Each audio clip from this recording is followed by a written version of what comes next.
close your eyes for just a moment and imagine this. It is May of 1724 in the city of Moscow, and the Cathedral of the Dormition, one of the most sacred spaces in the Russian Empire, is packed with every person of consequence in the known world. Ambassadors in silk, generals in gold braid, Orthodox priests in robes that have taken years to embroider. And at the center of all of it, on a throne that has held the weight of Russian history for centuries, sits Peter the Great, Tsar of all Russia, the man who remade an empire with his bare hands. And he is about to place an imperial crown on his wife's head. His wife, who was born a peasant, who was orphaned by plague as a child, who worked as a servant, who was captured as a prisoner of war somewhere in her late teens, whose real name nobody is entirely certain of, whose family, hometown, and exact birthday are still, to this day, disputed by historians. She has come from so completely nothing that the nothing itself is astonishing. And the crown is being lowered onto her head. Tonight, that is the story we are telling. Before we go any further, if you're new here, welcome to the Still Hour.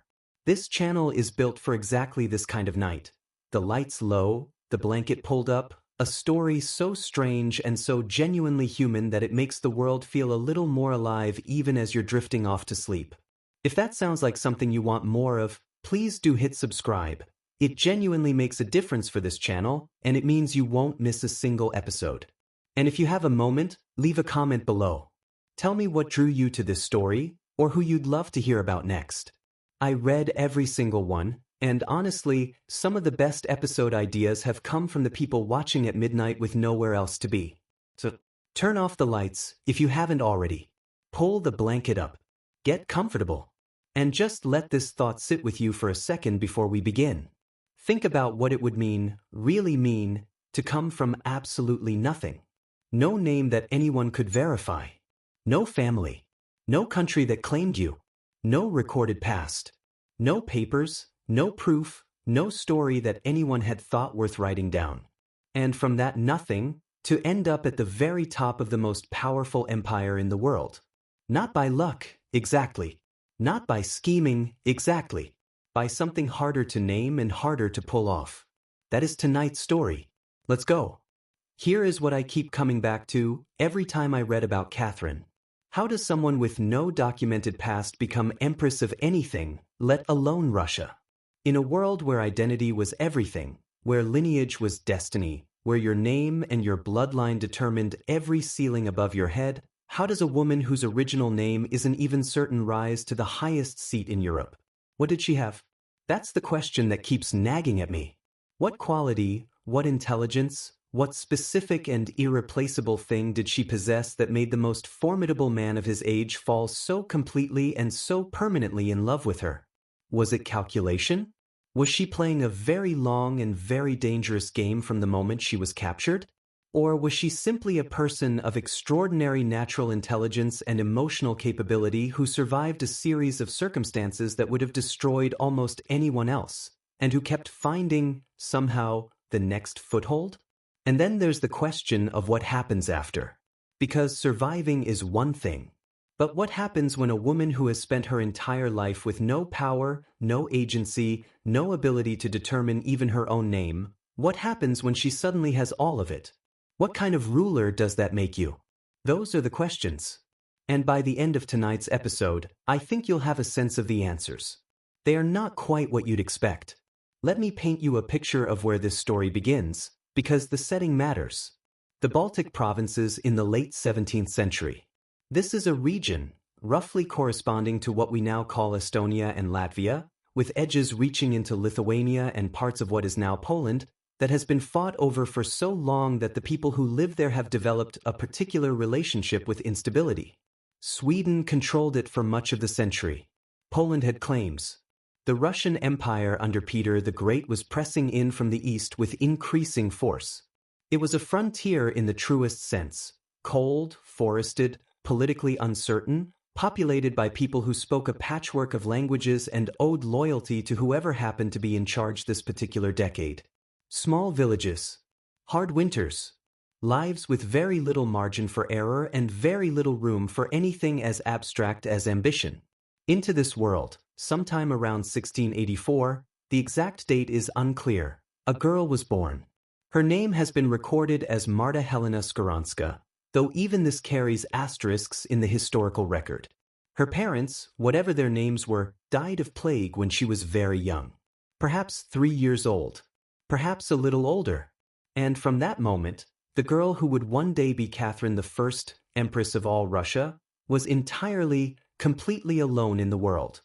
There is something quietly devastating about the way historians talk about Catherine's early life, and the devastation is not in what they say, it's in what they can't. She is one of the most powerful women of the 18th century, and we do not know with certainty where she was born. We are not sure of her exact birthday. We are not sure of her parentage. We are not entirely sure her name was Marta, though that is the name most sources use and most historians accept. She is a figure who arrived into the historical record only when someone powerful noticed her, and before that moment, she left almost no trace at all. Which tells you everything about the world she came from. In that world, a peasant girl in the Baltic provinces was not a person that history bothered to record.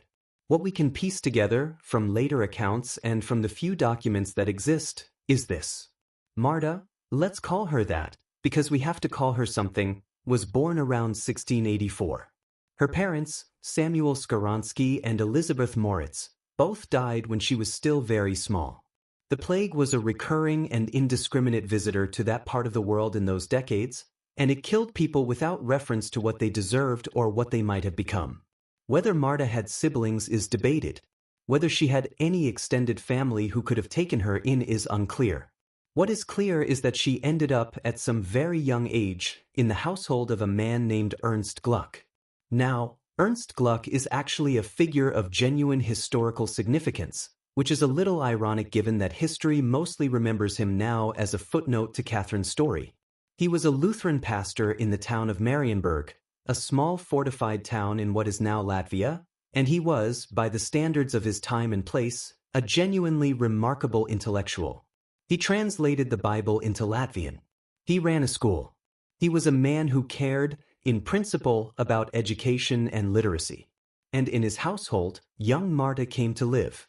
But here is the detail that matters, and that tells you something important about the shape of her early life. She was not taken in as a daughter. She was not educated alongside the Gluck children. She was taken in as a servant. There was a clear and unbridgeable social distinction between the children of the household and the girl who served them, and Marta's life at Marienburg was one of domestic work, not study. She was illiterate. She would remain illiterate for the rest of her life. There is no reliable evidence that Catherine, even as Empress, could read or write with any fluency. She communicated verbally, negotiated verbally, governed, in her way, through conversation and personal presence rather than through documents. Which is extraordinary if you sit with it. The woman who would one day sign imperial decrees, who would conduct diplomatic correspondence, who would rule one of the largest empires on earth, she probably did it largely without being able to read the documents in front of her. Around the time she was 17, something happened that is recorded with tantalizing vagueness in the historical sources. She was briefly engaged, or possibly briefly married, to a Swedish dragoon, a soldier named Johann Raab, though even his name is disputed across different accounts. The relationship, whatever its exact nature, lasted days rather than months. War was consuming the region. The Great Northern War, the long conflict between Sweden and Russia for dominance of the Baltic, was swallowing up towns and lives and any fragile personal arrangements that had the bad luck to be in its path. The soldier disappeared. Marta was left behind. And then, in 1702, the Russian army arrived at Marienburg. The siege and capture of Marienburg was not a particularly dramatic military event in the larger context of the Great Northern War. It was one town among many falling to one side or the other as the conflict churned through the region. But for the people who lived there, it was catastrophic. The town was taken. The inhabitants were displaced. Ernst Gluck and his family were taken as prisoners of war and transported into Russia. Gluck himself would eventually be put to use by the Russian state, setting up schools, because even in the brutal calculus of 18th century warfare someone recognized that a Bible translator and educator had practical value. He survived. He had a strange and not entirely unhappy life in Russian captivity. His later career is actually documented with some care. Marta is not mentioned in those records. She was taken separately from the Gluck family, by persons unknown, under circumstances that are not recorded. She was somewhere between 17 and 19 years old. She had no family. She had no powerful patron. She had no documented identity. She spoke, most likely, a mixture of German and the local Baltic dialects, not Russian. And she was now a prisoner of war in a country she had never lived in, belonging to an empire that had no particular reason to care whether she lived or died. Nobody thought to write down what happened to her next. She was nobody. And yet, somehow, within a matter of months, that was about to change. The gap in the historical record here is maddening, and I say that as someone who finds historical gaps fascinating rather than frustrating, usually. But in Catherine's case, the gap between Marienburg in 1702 and Peter the Great's court in 1703 is the gap where everything happens, and we can only peer at the edges of it. What we know is this. After the capture of Marienburg, Marta came into the household of a Russian military officer. His name, in most accounts, is given as Bauer, though the documentation is thin. She was a servant or possibly a mistress. The sources use terms that are deliberately or incidentally vague, in that household for a period that may have been months. And then she came to the attention of Alexander Menshikov.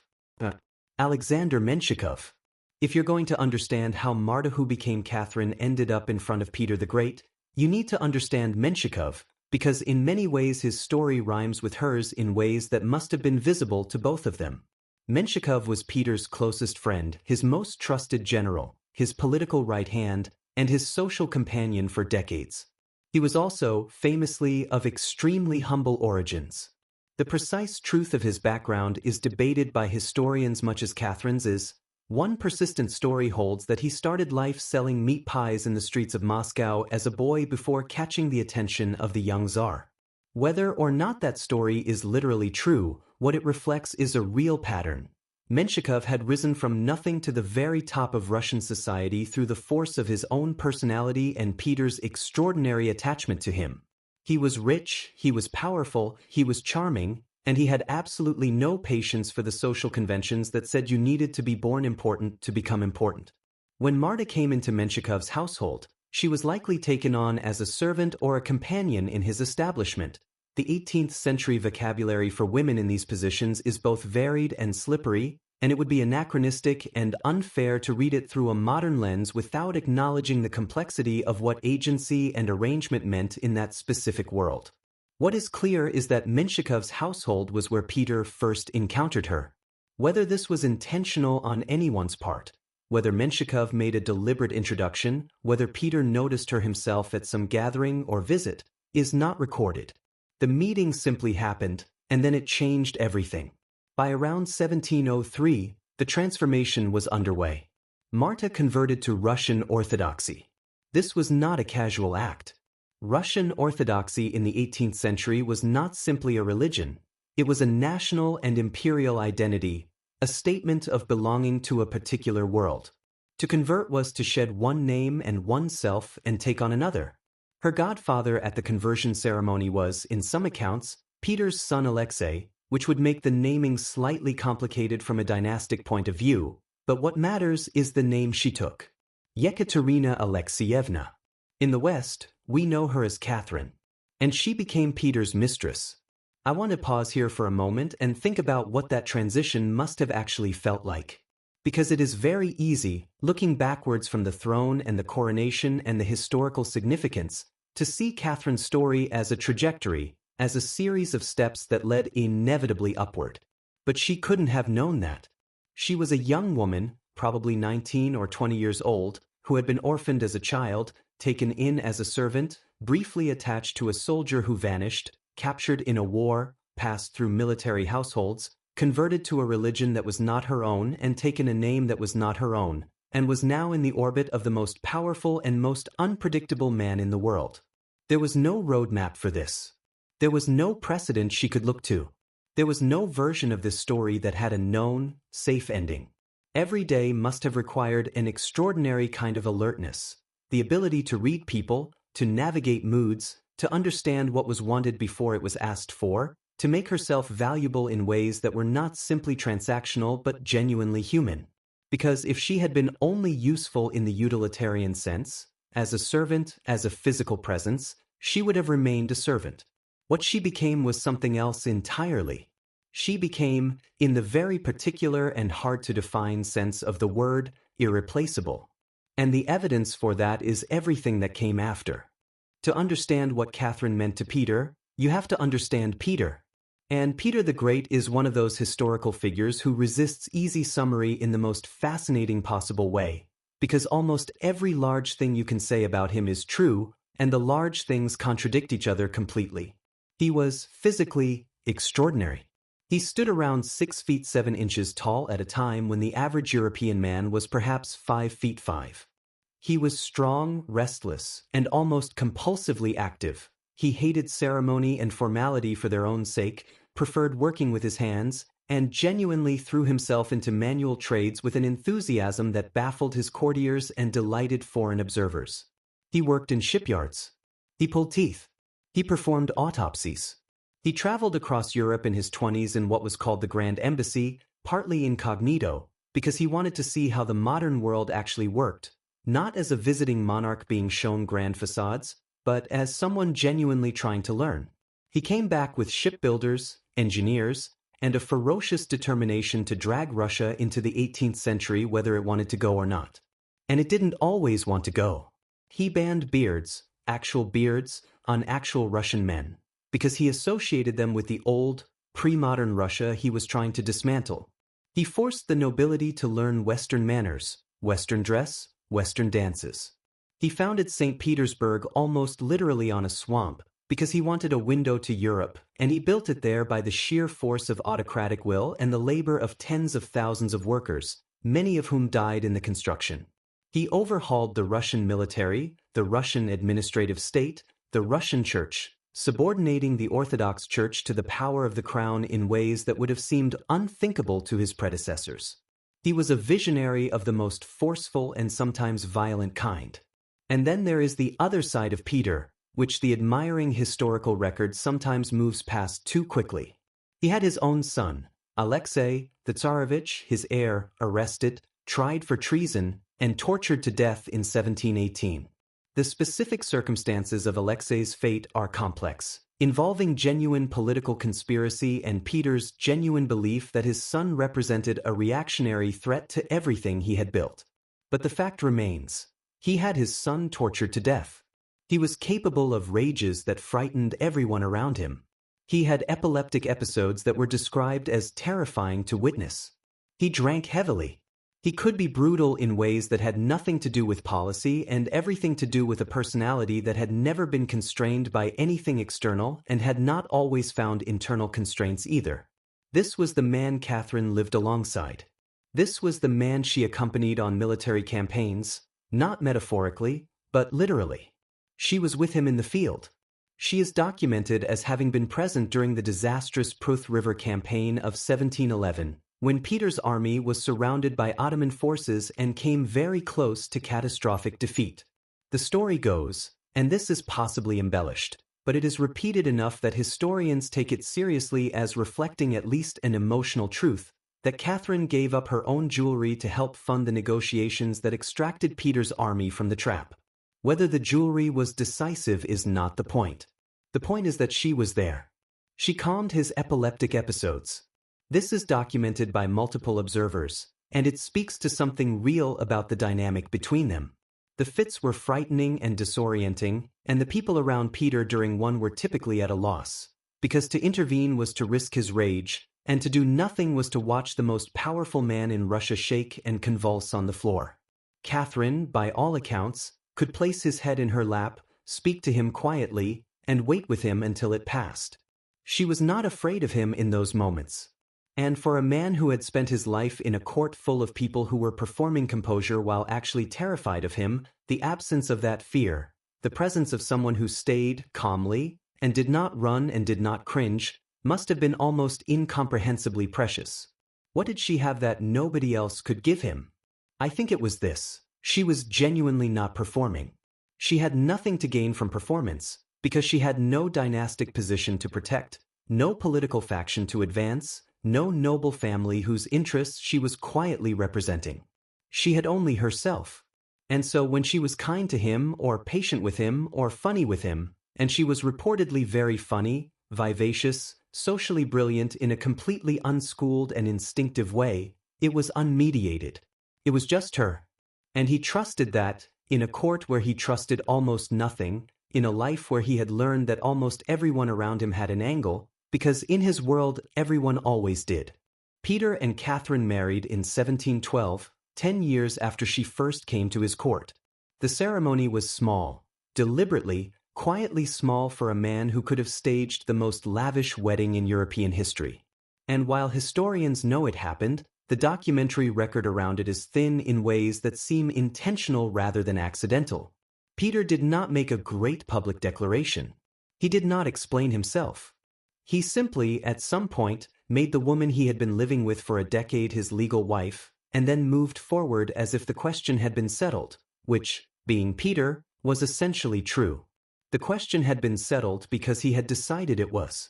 By 1712, Catherine had already been through enough to qualify as a minor epic of survival in her own right. She had borne Peter children, several of them. The mortality rate among their children was devastating, as it was among royal children across this era, and as it was among all children in that world, though wealth and status gave some protection that Catherine's early children did not live long enough to benefit from. Anna and Elizabeth were the daughters who survived. Elizabeth in particular will matter later, in a story I'll tell in part 2, but before them and alongside them, there were children who did not make it past infancy, small graves and brief names, and the specific kind of grief that parents of that era had to find some way to carry and keep going. Catherine had survived the Russian court for a decade.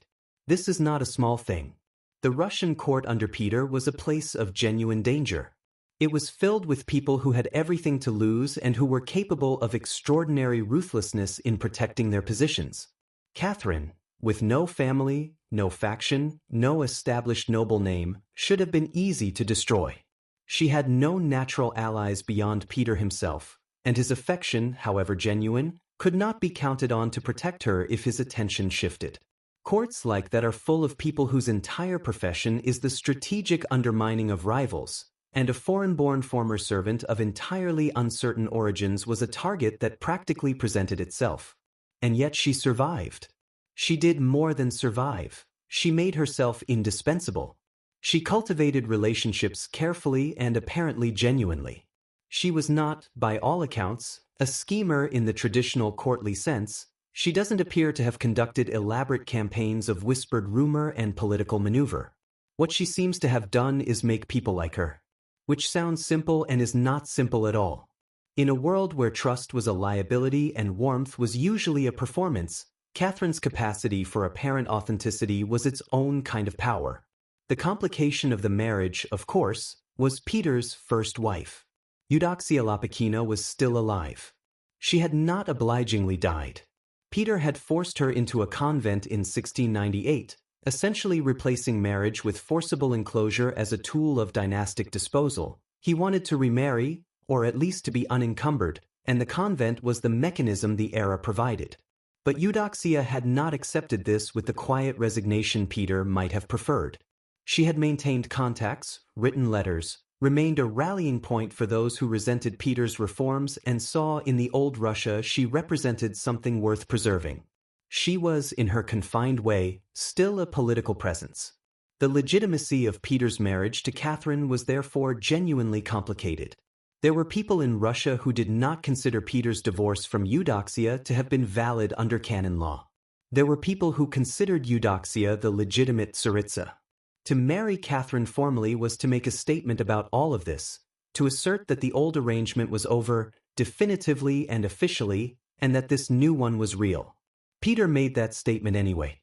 Because Peter made statements by doing things, not by explaining them, and by 1712 what he wanted was clear enough that the explanation felt redundant to him.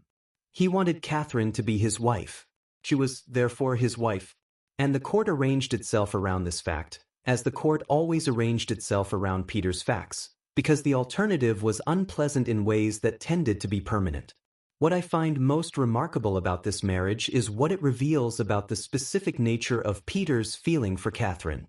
This was a man who answered to no one, who had dismantled the most powerful institution in Russian life, the church, and subordinated it to his own will, who had exiled his first wife to a convent without apparent anguish, who had, when it came to it, sent his own son to his death. He was not a man given to sentiment for its own sake, and he was not a man who made political decisions based on emotion if the political calculation went the other way. And yet Catherine had no political value. She brought him no alliance, no territory, no dynastic legitimacy, no foreign connection, no military asset. She brought him herself.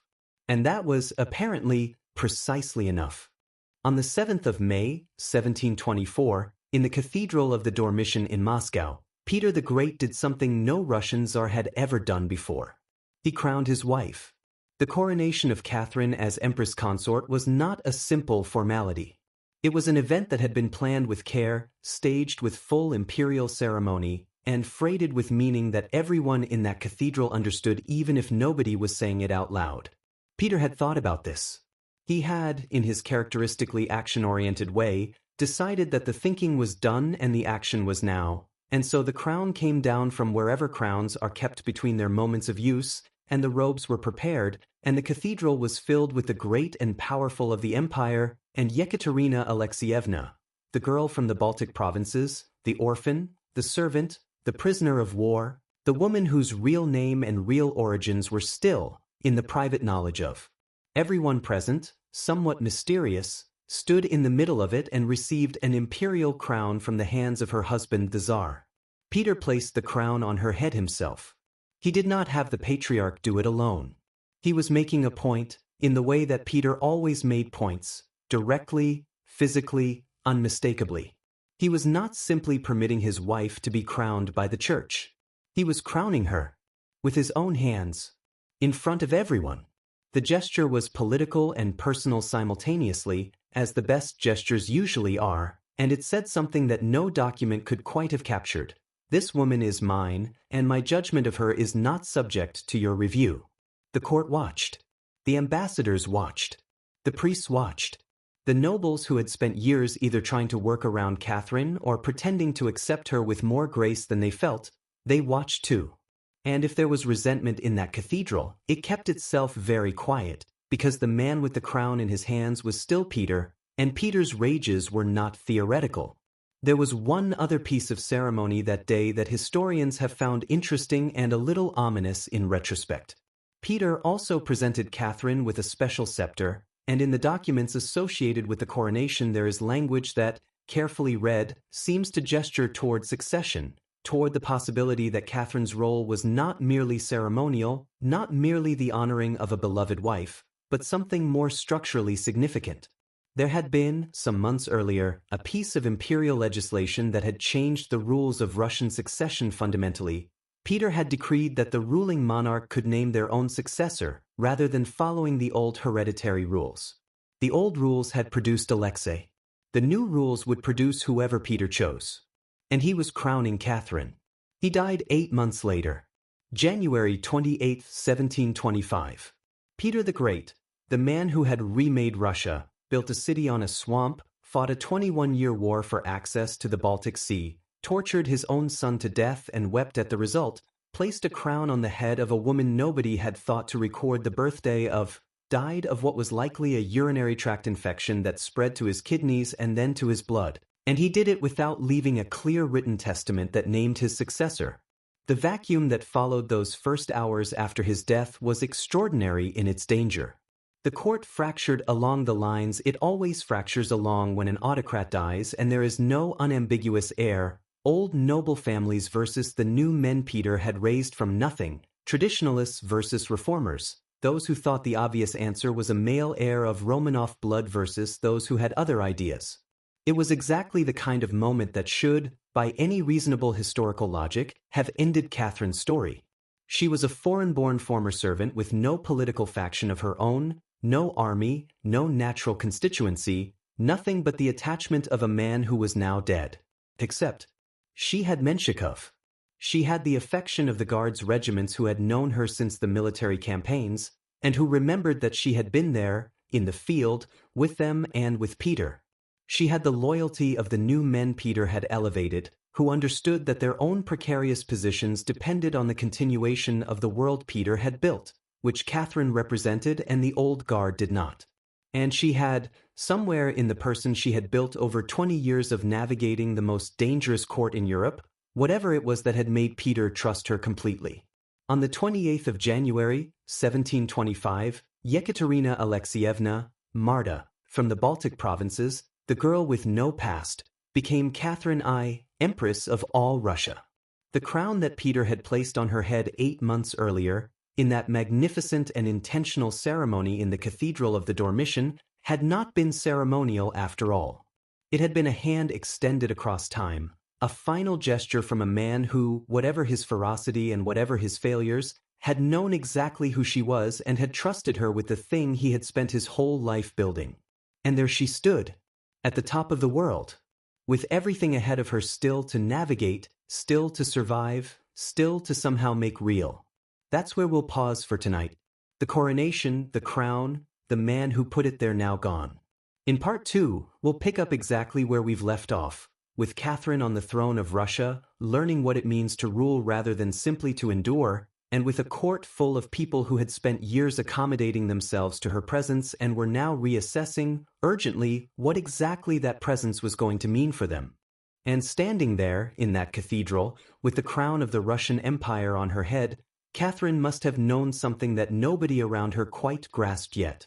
That the crown was heavier than it looked, and that she was about to need every instinct she had ever developed, every skill learned in every household she had ever served in, to keep it. Because Peter the Great did not live much longer after that coronation. He died in January 1725. He was 52 years old. And he died the way that, in retrospect, a man like Peter almost had to die, suddenly, dramatically, and without having quite finished what he started. The official cause was urinary tract complications, possibly a bladder obstruction. He had been ill for some time, on and off, but the end came faster than most people expected. And in the chaos and grief and sheer disorientation of those first days after his death, an empire of millions of people found itself staring at a throne and asking a question nobody had thought to settle while the man sitting on it was still alive. Who comes next? Here is the maddening irony. In 1722, Peter himself had passed a new law of succession, a law that said the reigning monarch had the right to name their own heir, rather than the throne passing automatically to the eldest male in the family line. It was a modern idea, a reforming idea, exactly the kind of thing Peter loved. It cut against the old aristocratic assumptions. It gave the Tsar the power to choose competence over blood. And then Peter died without naming anyone. There is some suggestion he may have tried. A story circulated afterward that he had called for pen and paper near the end and managed to write the words, "Leave everything to," and then his hand had given out, and he had never finished the sentence. Whether that story is true or simply the kind of story that attaches itself to dramatic moments in history, nobody can say for certain. What is certain is that there was no written testament, no clear instruction, just a throne and a room full of people with very different ideas about who should be sitting on it. Two factions formed, almost immediately. On one side, the old noble families, the ancient clans who had been part of Russian aristocratic life long before Peter had started modernizing everything. They wanted a male heir from the Romanov bloodline. There was one available, Peter's grandson, also named Peter, the son of the executed Tsarevich Alexei. He was 9 years old. And to the old nobility, a 9-year-old Romanov boy was enormously preferable to a foreign-born woman of uncertain parentage who had once been a prisoner of war. On the other side, the new men, the people Peter had elevated through his reforms, military commanders, bureaucrats, modernizers, pragmatists, people whose careers and positions and safety depended on the continuation of everything Peter had built. And at the center of that faction, the man who had been at Peter's side for longer than almost anyone, Alexander Menshikov. Soldier, schemer, Peter's oldest friend and most trusted general. A man who had also come from nothing, who had also risen through talent and proximity and sheer will. A man who had known Catherine for years, and who understood, very clearly, that a 9-year-old Tsar meant a regency, and that a regency was unpredictable, whereas Catherine was someone he knew how to work with. The deciding factor was not precedent. It was not law. It was not even an argument that anyone particularly won. The deciding factor was the army, specifically the elite guards regiment stationed in and around St. Petersburg, the soldiers who had been loyal to Peter and who knew Catherine by name, who had seen her at the siege of Pruth, who had heard the stories, who had the kind of direct personal loyalty that you cannot manufacture through bloodlines alone. Menshikov moved quickly. He had been building support in those regiments for years, and now he called it in. The guards declared for Catherine. And when the old nobility looked around the room and counted heads and weapons, they made the only calculation available to them, and they backed down. Catherine I became the first woman to rule Russia as Empress in her own right. Not because the law said she could, not because tradition demanded it, but because the men with swords said yes, and the men who might have said no looked at the men with swords and thought better of it. That is how thrones were won in the 18th century, and perhaps in most centuries before and since. The honest version of Catherine's reign, and I think she deserves the honest version, is that it was a reign of two people. Her name was on the decrees. Her portrait went on the coins. When foreign ambassadors arrived to present their credentials, it was Catherine they bowed to, Catherine who received them, Catherine whose hand they kissed. She was Empress. That was real, and it mattered, and nobody should diminish it. She had come from nothing, and she sat on the throne of one of the most powerful empires in the world, and that is a sentence that takes a moment to fully absorb every time you say it. But the administration, the actual, grinding daily work of running a vast empire, managing its finances and its foreign policy and its military logistics and its internal politics, that fell almost entirely to Menshikov. This is not an entirely surprising thing when you think about what Catherine's life had actually been. She had grown up in poverty. She had worked as a servant. She had become a soldier's companion during a war. She had been a mistress, then a wife, then a consort, navigating the most complicated court in Europe through pure instinct and personal warmth, learning everything she knew about power from watching it being exercised by the most powerful man on the continent. She had never been trained to govern. She had never been given access to the education that might have made governance feel natural. She couldn't read state documents fluently. She had no background in law or diplomacy or the dense technical machinery of imperial administration. And now, without warning, it was all hers. I think about what that must have felt like sometimes. Not the triumph of it, though the triumph was real, but the specific vertigo of sitting down at a desk covered in documents you don't entirely know how to read, in a language you only learned as an adult, concerning matters that were never explained to you because nobody expected you to need to know them. The coronation had been magnificent. The crown had been placed on her head by the hands of the Tsar himself. And then the Tsar died, and the magnificence ended, and what was left was the paperwork. Menshikov stepped into that space. He had always been there, just behind Peter's shoulder, managing the details, making the machinery run. Now he moved one step closer to the center and managed the machinery for Catherine instead. He had a gift for administration, and also, it should be said, for using administration to enrich himself, which he did with considerable enthusiasm throughout this period. His wealth ballooned. His influence extended into every corner of government. Some historians have described Catherine's reign as, effectively, a Menshikov regency. That framing is a little too simple, I think, because what it misses is something that was genuinely Catherine's own. She had political instinct. She understood people in the way that only someone who has survived on nothing but their ability to read a room ever truly does. She knew who was loyal and who was performing loyalty, which is a different thing. She knew how to keep people close. She knew how to be warm in a way that made people want to please her, not out of fear, the way they had wanted to please Peter, but out of something closer to genuine affection. And the loyalty of the army, which had been what carried her to the throne, remained hers throughout her reign. Not Menshikov's. Hers. The Guards' regiments loved her. The ordinary soldiers who had served under Peter and seen her at the campaigns, they told stories about her. That she had ridden out in the cold. That she had sat with the wounded. That she had never been too grand to remember a name or acknowledge a face. You cannot fake that kind of loyalty, and you cannot buy it. She had earned it in circumstances that most people will never face, and it stayed with her. Her reign lasted 2 years. She signed what Menshikov put in front of her, tis. She spent evenings feasting and entertaining, filling the palace with music and noise and the kind of warmth that Peter, in his terrifying brilliance, had never quite provided. She was not the most efficient ruler the empire had ever had. She was probably not even in the conversation. But she was not a woman who failed at power. She was a woman who had never been given the tools that power required, who found herself holding it anyway, and who held it with more grace than most people in her position would have managed. There is a difference. It matters. Before we talk about the reign itself, I want to go back, just briefly, to something that happened in the final months before Peter died.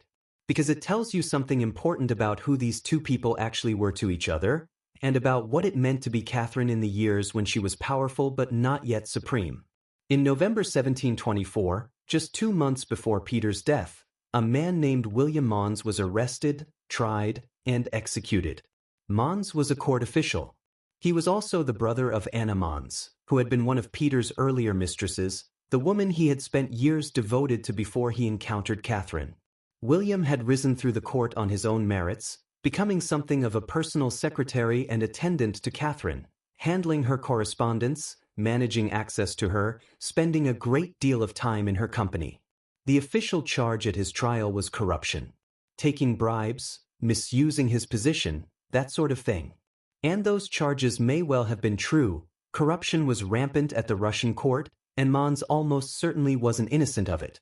But nobody at the time, and very few historians since, has really believed that corruption was the reason Peter had him killed.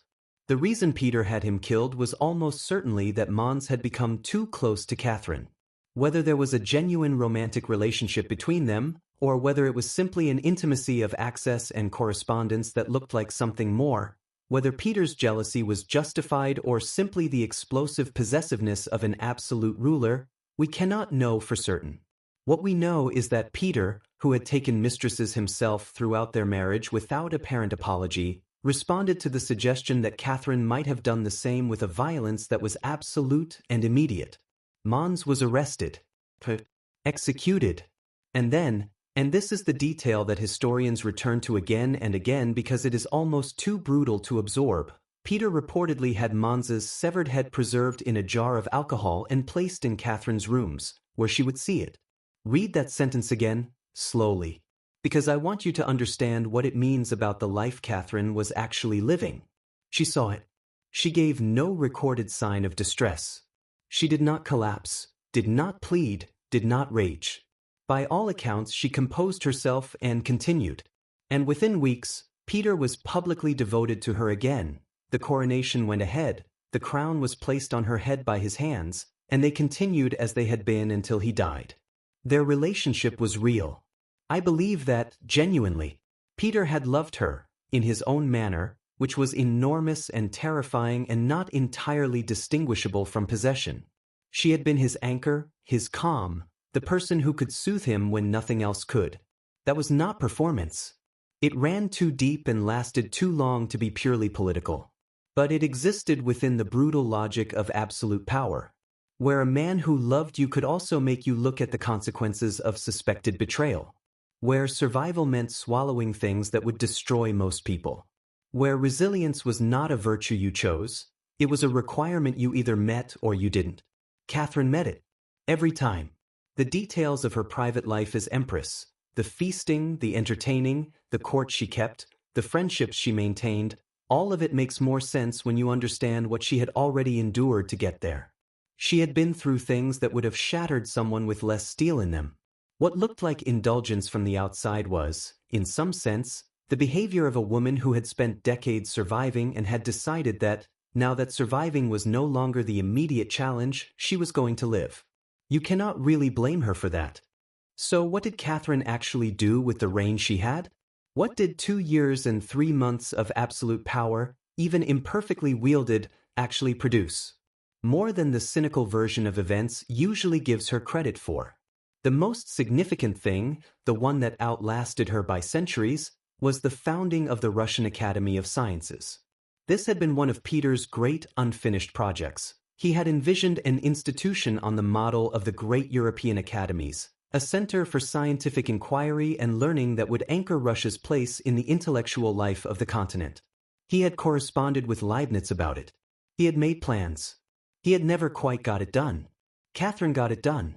The academy formally opened in 1725, in the first year of her reign, and it became one of the genuinely lasting institutions of Russian intellectual life, one that produced significant work for generations. That is not a small thing. That is the kind of accomplishment that gets written in the margin of history books next to a monarch's name, quietly, and stays there. She also maintained the general direction of Peter's foreign policy with considerable steadiness. This matters more than it sounds because the moment of succession, any moment of succession, is a moment of vulnerability. Alliances shift. Enemies probe. The question of whether the new ruler will honor the commitments of the old is always live, and the answer is never certain until it becomes clear. Catherine's court, with Menshikov managing much of the diplomatic detail, sent consistent signals. The reforms held. The alliances held. The empire did not contract. She showed mercy in ways that Peter had not always been willing to. Several prisoners whose sentences had been imposed by Peter were pardoned or had their conditions reduced under Catherine. There is something worth noticing in this. A woman who had herself been a prisoner of war, who had come to power through a process that could very easily have ended at any of a dozen points with her death or her destitution, being given the power to open doors for people behind whom doors had been closed. Whether she thought about it in those terms, nobody can say. But the pattern is there. She was popular. Genuinely, not just ceremonially. The ordinary people of the empire, the soldiers, the servants, the kind of people she had herself come from, regarded her with a warmth that the old nobility never quite matched. She was one of theirs, in a way that no amount of ceremony could entirely obscure, and they knew it. And then she died. May 1727. She was somewhere around 43 years old, the exact date of her birth being one of many things that history never reliably recorded. The cause was lung disease, probably exacerbated by years of heavy drinking and a lifestyle that was, by any measure, not gentle on the body. She had been ill through the winter and the spring, and by May she was gone. Her reign had lasted 2 years and 3 months. It was not a transformative reign. It was not the reign of a political genius or a military conqueror or someone who reshaped the world. It was the reign of a woman who had come from nothing, who had never been given the education or the preparation that power required, and who held that power with warmth and instinct and imperfect grace for as long as she had. She kept the empire stable. She completed what her husband had left unfinished. She left things more or less intact. Given where she started, that is an extraordinary sentence to be able to write about anyone. She is largely forgotten today, Catherine I. When people say Catherine the Great, and they say it often, because Catherine the Great was one of the most remarkable rulers of the 18th century by any measure, they mean a different woman entirely. Catherine the Great was German-born, came to Russia as a bride at 14, survived a disastrous marriage, engineered a coup, and then ruled for 34 years with genuine political genius, corresponding with Voltaire and Diderot, expanding the empire's borders, reshaping its culture, leaving a mark on history so large that it still has her name on it. Catherine I sits in that shadow. The first Catherine. The one people sometimes forget there was. But here is the thing that keeps drawing me back to her story, the thing that makes me want to spend hours in the history books turning over the details of a life that was only partially recorded. Catherine I's story is, in certain ways, the more extraordinary one. Catherine the Great had advantages. She was educated, intelligent, politically trained from childhood, aware of what power was and how it worked. She was prepared, even if not for the specific circumstances she found herself in. She had tools. Catherine I had nothing. No family name. No recorded parentage. No education. No territory, no title, no inheritance, no safety net of any kind. She entered history as a prisoner of war, unnamed, taken in a military raid on a town in the Baltic, and she ended it as the crowned Empress of the largest land empire in the world. Between those two moments is a life of such staggering improbability that if you read it as a novel you would put it down and think, this is too much. Nobody would believe this. And what carried her through it? Not brilliance, exactly, though she was not without intelligence. Not ambition, exactly. There is no record of Catherine plotting and scheming her way upward, no evidence of ruthless long-term strategy. What carried her through was something harder to name and, in some ways, more remarkable. Resilience. An extraordinary ability to be exactly what was needed in each impossible situation she found herself in, whether that situation was managing an angry czar at 2 in the morning or holding a besieged army together at the Pruth River or receiving foreign ambassadors in the throne room of a palace she had once entered as a servant. She survived. Over and over, she survived. And survival, done consistently enough, over a long enough time, in high enough stakes circumstances, eventually becomes its own kind of greatness. Catherine I is a reminder, and I think history needs these reminders more than it sometimes gets them, that the people whose stories get told are not always the most remarkable people who lived. The remarkable people are often the ones whose names never made it into the document, whose births were not recorded, whose lives happened in the spaces between the things that official history thought worth writing down. Catherine almost didn't make it into the record. She almost remained what she had been born as, an unnamed girl in an unnamed family in a province that most of the world had forgotten existed. The fact that her story survived, even incompletely, even with gaps that historians have spent centuries trying to fill, that is its own small miracle. And the story is worth knowing. Not because it has a lesson exactly, but because it is true, and because it happened, and because somewhere in the distance between where she started and where she ended is something that feels important about what people are capable of, given enough time and enough reasons to keep going. Let's go back to the beginning. All the way back. A little girl in the Baltic provinces. The exact date unclear. The exact location disputed. Parents who died, of plague, most likely, before she had any particular chance to know them. Taken in by a pastor, given work in his household, learning early that her role in the world was to be useful to other people in ways that left no particular trace. She could not have imagined the coronation. She could not have imagined St. Petersburg, that strange gleaming city that Peter was building out of nothing on the edge of the world. She could not have imagined the campaigns, the court, the throne room, the jewels, the crown. She could not have imagined Peter, the terrifying giant of a man who would reshape a civilization and love her, in his overwhelming way, for the rest of his life. She could not have imagined any of it. And yet it happened. One step at a time. One survival at a time. A servant in a pastor's house, then a servant in a general's house, then a soldier's companion, then a tsar's mistress, then a tsar's wife, then an empress, then the empress, crowned in a cathedral that was almost too beautiful to look at, with the weight of an empire settled on her head, and nobody in that room who had known her at the beginning there to see it. That is not a life that was designed. It is not a life that was planned. It is not even really a life that was chosen in any meaningful sense. It is a life that was survived into. She found herself, at each turn, in a place she had never expected, and she found a way to be what that place required, and then she found herself in the next place, and she did it again. Now rest.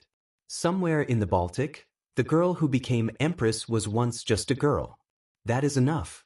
And if you carry one thing with you into sleep tonight, let it be this. The most remarkable lives are often the ones nobody was watching at the beginning. The ones that happened quietly, in houses nobody thought to record, in towns nobody thought to name. They happened anyway. They mattered anyway. The people who lived them were extraordinary in ways that the official record almost never captured. And the fact that we caught even this glimpse, even this partial, uncertain, astonishing glimpse of one of those lives, feels like something close to a gift. Close your eyes. The story is finished. Sleep well.